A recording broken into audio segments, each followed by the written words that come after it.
Kahit tagulan na, pwede pa rin namang gumala.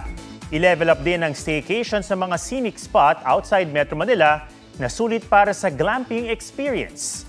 G tayo dyan kasama si Ian Cruz. Imagine staying inside a geodesic dome. Merong ganyang glamping site sa isang camping farm sa Silang, Cavite.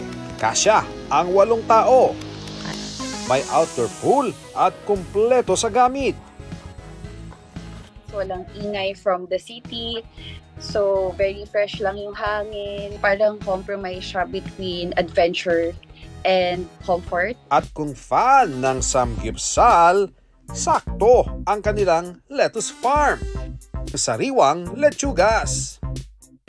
Kung gusto naman ng communal bonfire areas at open space para makapag-meditate o yoga, merong glamping sa Cavinti, Laguna.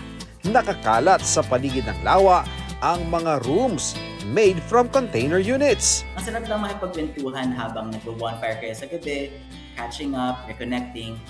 Ang campsite, perfect sa nature lovers. Lalo't pinopromote dito ang ecotourism. Simpleng kape sa umaga at stargazing sa gabi. Overlooking view ang hatid ng Airstream-inspired camping na ito sa Batangas.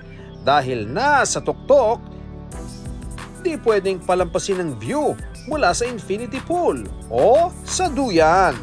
Off-the-grid trip ang offer nila rito, pero guarantee daw ang comfortable stay. Ian Cruz nagbabalita para sa GMA Integrated News. Huwag magpahuli sa mga balitang dapat niyong malaman. Mag-subscribe na sa GMA Integrated News sa YouTube.